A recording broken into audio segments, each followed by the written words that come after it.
So in today's video, another interesting topic, dropping another tea and bringing forward the dusty man. Not all the men, but the dusty ones. But here to say that follow me for more videos like that if you're interested in that kind of topic. Gina Chumais here, your favorite sickness practitioner, where I talk about everything mental health related, healing, recognizing red flags, recognizing when you should I stay, should I go, constantly doing the mental gymnastics in the relationship, twisting yourself into a pretzel. One, to consider the red flags, separation, divorce, healing, and leveling up, all of it. Today's video, we're talking about, are men truly scared of independent women? Let me know in the comment section. I pay bills. Okay. I'm a bill payer. 3 things that I like. A woman that could take orders. Bruh. A woman that could be feminine. A woman that know how to listen and shut up. Or when to talk, when to listen, when to shut up. Because I think those are important traits for a man of my stature. You already know. So here's my take on this video. On a man scared of independent women. See, when a woman is quote unquote independent, meaning nowadays in 2025, women, we have jobs. We can take care of ourselves for the most part. When we have children laid down together with the said man, we have children. It's a mutual decision, right? So you don't expect the woman to solely take care of the child. But there are many cases that becomes the case. But hey, we'll do what we gotta do, right? A lot of women across the world have had to do that. But this guy here who says, I want a feminine woman, tells you what he followed up with by saying, I want a feminine woman, to a lot of men mean that a woman who's docile, who's vulnerable, meaning doesn't work, a stay-at-home mom, doesn't have any means to an end, can be used, is usable, is easily controllable, because it's all about control and dominance, right? A lot of men go into marriages to exert their own control, maybe control they cannot get from the outside world a lot of times. That too. But also when you're talking about men who are providers, many of those men are covertly or overtly very abusive, not physically, but emotionally, psychologically, and sometimes even spiritually abusive to a lot of women across the globe, from my country, Ghana. So a woman who will shut up when I say shut up, he said that, but he's saying that on behalf of a lot of men out there. This is why many of us women who are working women, we have our own means. What do we have to stay with a man like that who will tell you to shut up? Your voice is drowned. Your silence. This is why 90 something plus, maybe that number might be too inflated, 56 to 60% of marriages, close to 70, are initiated by what gender? Women. Because you get sick and tired of the sick and tired. Especially if you still have to do all the domestic labor and still have to work a full-time job, 2 jobs, 3 jobs sometimes, and take care of the house and still take care of a man-child who expects you to still shut up and demand respect. Demand respect. Listen and don't say anything. Or when I say anything, it's not considered until his friends down there say something. It's like, oh, okay, he's gonna do it because his friend said it, his uncle said it, but not because you said it or brought up the idea. Your ideas are just heard, but never taken into consideration. You're just a fly in the wall, on the wall, sometimes in the wall, because you're being pushed into the wall, in the home, in the house. Because sometimes it's not a home. You're walking on eggshells constantly just so you can stay with that man. You see his attitude, and she popped the balloon and popped his ego too. And sometimes when you pop their egos, Because a lot of men like that are narcissistic, and they get the narcissist injury. Oh, they want payback. When their egos get attached in that way, because they don't want anybody to hold them accountable to anything. And women are seen as object. They don't consider you or your opinions as anything. They want to lay with you, but you're not of any essence to them. They rather listen to their bros. So being with a man like that and having a family with a man like that, it's like having a full-time job that you never get sick paid from or paid leave from. No vacations, no sick time. You're doing it. One day I'll listen to T.D. Jakes, Bishop T.D. Jakes, but anyways, maybe not when I get to listen to him anymore. But he said his wife was so sick. No, he was sick, and the wife was like, oh, he was taking care of him, bringing soup, all the stuff, pampering him, because men want to be treated like babies when they are sick. But when you get sick, he's not even asking, like, are you looking at you, be like, are you even okay? Are you all right? You look like you're sneezing, you have no energy. Or even when you verbalize, it's like, whatever. So he was saying, the wife said to him, well, I felt like that last week. And he was like, you felt like that last week? I feel like crap, he says. I feel like I can't even preach this weekend. It's like, yep, I had the same thing last week. I think it was a flu or something like that. So he was jokingly saying it like, oh, when she's sick, she carries on with the duties, everything like normal. No, it's almost like a lot of women become conditioned to not even verbalize when they need a break or they're sick, don't feel well. It's like, where are the helpers in the trenches? So anyways, he said that, and I'm like, that was years ago, and now that this topic comes up, I remember it's like, wow, that's exactly what happens on the day-to-day with a lot of marriages. It's a job that you're signing up with that comes with 24 hour being on the job and not being paid for it, but at the same time you don't get time off. Just imagine that. And then you have a man that you're supposed to be partnered with who is, it's like you are just the person stuck in the middle, and then not to mention the family members that you have to appease to. And some of these Dracula men, like content creators that use that word and I'm like stealing it, will be on you. Emotional suppression, psychological suppression. And you wonder how these women become like, they are angry. I went to an appointment, and I'm going to say this analogy real quick. And the lady said to me, as soon as I said my name, my last name, she's like, oh, are you from Africa? Are you from Ghana? And she's like, and I said, yeah. And she's like, oh my God, you're so nice. Because when I saw your name and I was coming in, I was on edge, because most of you women, when you come to this appointment, it's always like, you're like angry or on edge or attitude-y. And then in that moment, I know a lot of people that are scared of like independent women, and I'm like, why are you guys so scared of independent women? They have their shit straight. You ain't got to worry about much, bro. Like, they got their shit straight. It could be every time you go out, she may be paying for it, and then you pay for it. Like, independent women are hot, bro. She made it in this world, and she's doing it herself. She doesn't need nobody. She wants somebody that can help her grow together. Like, you guys both need to grow together. And having an independent woman is not a bad thing, but the reason why men are scared is because now the women don't depend on the man. If the bill comes, the woman pulls out her black card and it's paid for.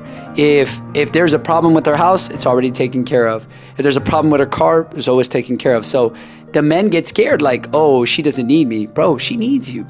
She wants you. She doesn't need to have you. She can move on and find somebody else that'll make her even better. Women want a man to make sure that they get pushed. It doesn't matter how independent she is and how much money, but if you push a woman, bro, I'm telling you right now, these women these days, bro, as soon as you push them to become greater, they'll never forget it. Independent women, just because they're independent doesn't mean anything. They still have a heart. Independent women have their own cash, so what? But at the end of the day, it's good that you hear that. She doesn't want to stay at home. She doesn't want to be staying at home 24/7 and buying herself all the expensive things. She wants to go out and work in this world and make money for both of you to enjoy your life. Respect that. Don't be scared of independent women. Like, straight up, don't be scared at all. They are amazing people, and they will show you the world, just like you would try to show her the world, straight up. An independent woman is not for everyone.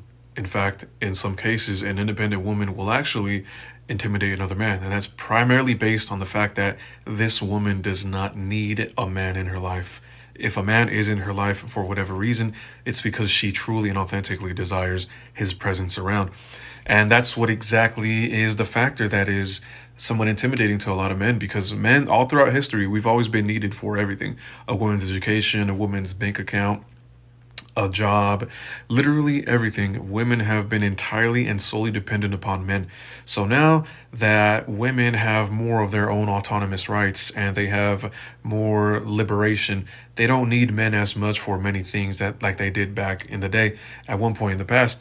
So now men understanding this, they sort of get a little intimidated by it, because they think to themselves, well, shit, if I'm not needed in her life, she can boot me out of her life whenever she sees so fit. And an independent woman, a woman who has her own shit, holds her own shit down and has her own things going on, she is not tolerant of crappy behavior, because she knows what it's like to be with someone, and she also knows what it's like to be without them. And of course, being without them sometimes brings a lot more peace than being with someone who is not the right fit for you. And independent women understand all these things. And so when men see that they are easily replaceable and very dispensable, of course, it's going to intimidate them, because they've never really been used to that. All throughout history, once again, we've always been needed for damn near everything. And now that we're not, a lot of men are intimidated by it. But this is only weak men. A strong man is not going to be intimidated by an independent woman at all. It's only a weak man that finds himself intimidated from an independent woman. If he doesn't come correct, he doesn't come right, he's going to get booted off to the curb. And it's unfortunately a very intimidating thing for a lot of guys. Independent women have a tendency of being very smart, very educated, very goal-driven, very ambitious, very clever, and very well aware of how things work in life, and also sometimes very well aware of how men operate. And this means that a man can't really come with any kind of crappy or bullshit lies, because she has the ability to detect them from a mile away. And that's why they just choose to opt out from being with independent women, because a lot of dudes can't really get away with the bare minimum effort or low quality behavior, low quality treatment. So they know this and just prefer to stay away from independent women, and that's why they get intimidated by them. Then what is it about the ladies of today, in your opinion, that would scare a man? There's one word. Uh-oh. That begins with an I. Independent. So I guess what you're saying is a guy doesn't mind you being successful. He doesn't mind you being a go-getter, but anytime it gets to a level where what you're giving off is, I don't really need you, then he's like, well, then don't have me then. Is that what it is? Because he's afraid of being alone. He's like, if you're out here so independent, you don't need me, I'm going to be left alone. I'm afraid of divorce. I hate, as a woman, to hear women say, I don't need a man. Yeah. Because it'll be those same women that'll say, God, why am I not married? You just told him you don't need a man. You just said you were married to Jesus, so go ahead and be married to him. Yeah. I cringe. I'm like, ladies, stop saying you don't need a man. I saw this one woman post a meme that I thought was so good. Yeah. She was like, when y'all out here saying you don't need a man, I shut up because I need mine. Marriage is a job you would never apply for. Imagine if the job description were honest. Wife wanted. This job will add approximately 7 to 10 hours of additional unpaid labor to your life every week. Job comes with an annual decrease in life satisfaction and contentment. You will not be given any sick leave, but you will be expected to cover your partner's sick leave, which will often coincide with the time that you're also sick. I don't need you to tell me what the Bible says. I need you to tell me why you think it's true such that we should care about it. Because when I read the Bible, it's a book that does not support equality of sexes, does not support equality of races, does not support equality at all. And those things are important to me and things that I value. And the Bible gets it wrong. The Bible allows and endorses slavery. The Bible prevents women from having property, prevents women from having equal rights. If those are things that are in the Bible, then what'd you say? I said all of that is actually not true. So it may be your understanding of what you think the Bible says. Exrez, what did I just say that wasn't true? You talked about slavery. You talked about all these other subjects, unequal rights. What did I say that wasn't true? Blah, blah, blah, blah, blah. What did I say that wasn't true? Was not true. I just told you. Okay. Open your Bible. Open your Bible to Exodus 21 and read along with me. Okay, so I thought you didn't care about what the Bible said. I don't, but you're not going to call me a liar on my show when I'm right, and the Bible advocates and endorses slavery. You shall buy your slaves from the heathen that surround you. They shall be your property that you shall pass on to your children. You can beat them as long as they don't die within a day or two. Jewish slaves are under a completely different set of rules, and you can trick them into becoming your slaves forever rather than having to let them go after 7 years. What did I just say in that little nugget right there that is not 100% accurate to the Bible? Okay, I understand what you're saying, and you make a good What did point I there. just say? What did I just say in that right there? What did I just say? What did I just say that is not 100% accurate to the Bible? Well, it's not. I'm not saying the slavery isn't mentioned. What did I just say that isn't 100% accurate? What did I just say? Okay, X-Res, I'm going to mute you. We are not moving forward until you exactly answer my question. So I just got out of my Women and Gender Studies class, and I heard something said today that was so alarming that I thought it was necessary to bring onto TikTok because the conversation needs to be had. So my professor, who's awesome, mentioned that in the 90s, she had more autonomy and control over her body than women do today. And what this illustrates is how far we have backpedaled, how far we have gone back in time despite the progress we have previously made. And I thought that this was alarming because she's not wrong. And I thought it should force the conversation about why men in society are so adamant about controlling not only the sexuality of women, but the lives entirely. Like, we are seemingly obsessed with this as a species, and it's not just in American culture, it's all over the world, right? So I'm just curious as to why this is such a propagated idea. Are men scared of women's sexuality? Are they scared of their freedom? Are they scared of their autonomy? Because I think so. I think that's a safe bet. I pay bills. Okay. I'm a bill payer. 3 things that I like. A woman that could take orders. A woman that could be feminine. A woman that know how to listen and shut up. Or when to talk, when to listen, when to shut up. Because I think those are important traits for a man of my stature. You already know. This is what happens when men listen to other men and they believe that all women want is money. So here he is suited and booted with his pinky ring shining, thinking that that's going to impress this woman. Thankfully, we live in an era where women make their own money and they have great careers, and we don't need to be partnered with a man for us to live well. But these men are born in the wrong era. Maybe this would have worked in the 50s and 60s when women didn't have jobs or couldn't make their own money, didn't have their own bank account, couldn't have credit cards. Maybe it would have worked then. But it's 2025. We make our own money. We got our own pinky ring. He doesn't want to pay bills because he's a natural born provider who wants to take care of his woman. He wants to pay bills because he knows he can tell her to shut up if he does. He's the perfect example that not every man who volunteers to pay bills or to spoil you is a good guy. Don't just be impressed by a man willing to spend money. Find out exactly what he expects from you in exchange for spending some money. Thankfully, she saw exactly what kind of man he was, and she deflated his balloon and his ego. This comment was left on another video that has absolutely nothing to do with me, but I could not make a video about it. Yes, marriage is a job you would never apply for. Imagine if the job description were honest. Wife wanted. This job will add approximately 7 to 10 hours of additional unpaid labor to your life every week. Job comes with an annual decrease in life satisfaction and contentment. You will not be given any sick leave, but you will be expected to cover your partner's sick leave, which will often coincide with the time that you're also sick. Speaking of health, this job boasts of the ability to make you less healthy year after year after year. We offer a stunning benefit package of increased rates of depression, decreased life expectancy, and fewer orgasms. What's the compensation for this phenomenal gig? Why, we think it's quite competitive. You will lose money. You will actually pay us for all of these honors. That's right, married women, despite taking on all of this additional work, will make less money than their single counterparts. Not sold yet? Don't worry. We'll sweeten the deal with an increased risk of self-unaliving. In fact, every way we could conceive of to measure life satisfaction from every different angle.